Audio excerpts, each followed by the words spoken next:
continuons l'explication de la liturgie de l'Eucharistie, sous prétexte en effet de réviser un peu la nouvelle traduction qui était désormais entrée en vigueur, et nous avons terminé le commentaire des 4 prières eucharistiques principales, celles qui ont été promulguées avec le missel par Paul VI en 1970. Elles se terminent toutes par ce que l'on appelle en effet la doxologie, qui d'une certaine manière récapitule toute cette partie de la liturgie eucharistique, cette prière eucharistique, qui est principalement dans une dimension ascendante, c'est-à-dire c'est l'offrande du sacrifice du Christ et l'union de toute l'Église à ce sacrifice de Jésus. Donc nous sommes en état d'offrande, et donc c'est la dimension ascendante du sacrifice et du sacerdoce. Et donc la doxologie, c'est-à-dire la glorification, pourrait-on dire, de Dieu, qui est cette première finalité de la liturgie, eh bien, est exprimée à travers cette conclusion que nous connaissons bien: par lui, avec lui et en lui, à toi, Dieu le Père Tout-Puissant, dans l'unité du Saint-Esprit, tout honneur et toute gloire pour les siècles des siècles, auquel l'Assemblée répond par Amen. C'est la récapitulation que je disais, le pré-eucharistique, c'est-à-dire qu'elle est adressée au Père, comme on le voit bien, depuis le début. D'ailleurs, dans la première pré-eucharistique, on commence par Père très aimant, et c'est par le Christ, par son sacrifice précisément, qui a été rendu présent à travers la consécration de la messe, la double consécration du pain et du vin, en mémoire non seulement de la dernière scène, mais surtout de la mort et de la résurrection de Jésus. Et dans l'unité du Saint-Esprit, on voit bien que la dimension trinitaire est toujours présente, évidemment, dans la liturgie, qui a une dimension latrotique d'adoration de Dieu, et ce Dieu, c'est le Dieu Père, Fils et Saint-Esprit. On s'adresse au Père en faisant en sorte que notre offrande, unie à celle du Christ, lui rapporte tout honneur et toute gloire, c'est sa glorification, par Jésus. Comme on le sait, la plupart des prières de la liturgie se terminent par ce par le Christ, notre Seigneur, ou par Jésus-Christ, ton Fils, notre Seigneur, etc., qui est le médiateur entre Dieu et les hommes. C'est par son intercession que toute la prière des hommes monte vers Dieu le Père, évidemment dans l'unité du Saint-Esprit. Et on sait combien le Saint-Esprit est très présent dans la liturgie, en particulier de l'Eucharistie, comme nous l'avons vu. C'est par l'épiclèse préconsécratoire, c'est-à-dire l'imposition des mains qui appelle l'Esprit Saint sur les oblats, le pain et le vin, que ce pain et le vin vont devenir le corps et le sang du Christ offert à Dieu le Père, dans la puissance donc de l'Esprit Saint.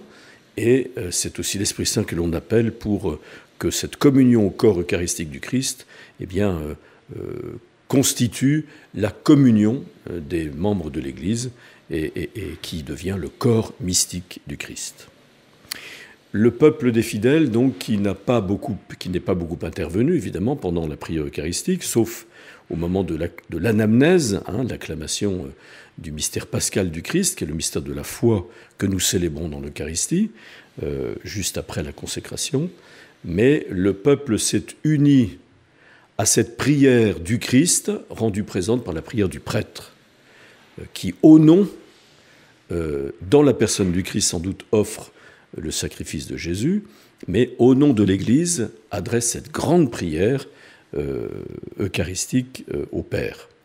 Et le peuple s'y unit par ce Amen retentissant. Alors, dans les messes un peu festives, cet Amen est un peu orné, il est un peu déployé, développé, pour justement manifester que le peuple des fidèles s'unit vraiment au sacrifice du Christ par la prière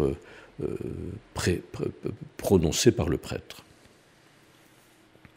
Ensuite, nous arrivons à la troisième partie de la liturgie eucharistique, rappelez-vous, qui sont exprimées par les paroles de Jésus au jour de l'institution. Il prit le pain, comme il prit le vin, Ça, c'est l'offertoire. Il rendit grâce et dit la bénédiction, maintenant, comme nous le disons, dans la prière de consécration. Ça, c'est la partie sacrificielle, qui est centrée donc sur l'offrande du sacrifice du Christ, à travers la prière eucharistique, qui commence dans la préface, qui est cette ce premier mouvement ascendant vers Dieu le Père et à sa gloire.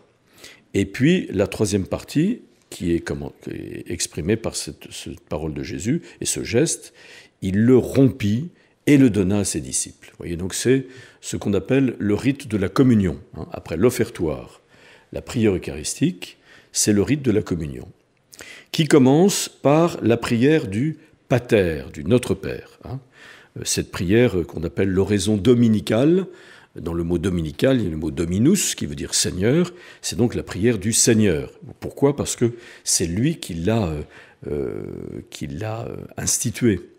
C'est lui qui l'a inventée. Comme nous le savons, chez saint Matthieu, c'est au cœur même du Sermon sur la montagne, qui est la charte parfaite de la vie chrétienne, dans les chapitres 5, 6 et 7 de son évangile. Et si l'on compte le nombre de versets qui précèdent l'oraison dominicale et le nombre de versets qui suit l'oraison dominicale jusqu'à la fin du Sermon sur la montagne, eh bien, on voit que le Notre Père est exactement placé au milieu du Sermon sur la montagne. Donc c'est vraiment le cœur de la vie chrétienne. C'est le cœur de la perfection chrétienne que cette prière du Seigneur qu'il nous a apprise, qu'il nous a enseignée, qu'il a enseigné à ses apôtres. On sait que par saint Luc, c'est plutôt sur le mont des Oliviers, à Béthanie, où se trouve actuellement le fameux Carmel du Pater, qui domine la vallée du Cédron et qui donne une vue large sur la ville de Jérusalem, sur le mont Sion. Eh bien, c'est là que Jésus aurait enseigné cette prière du Notre Père à ses apôtres, que saint Matthieu a placé au cœur même du Sermon sur la montagne, qui est encore une fois la charte parfaite de la vie chrétienne.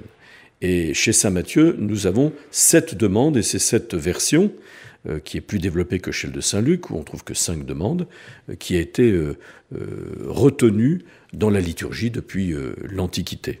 Alors donc nous dirons d'abord un petit mot sur l'importance de cette prière du Pater.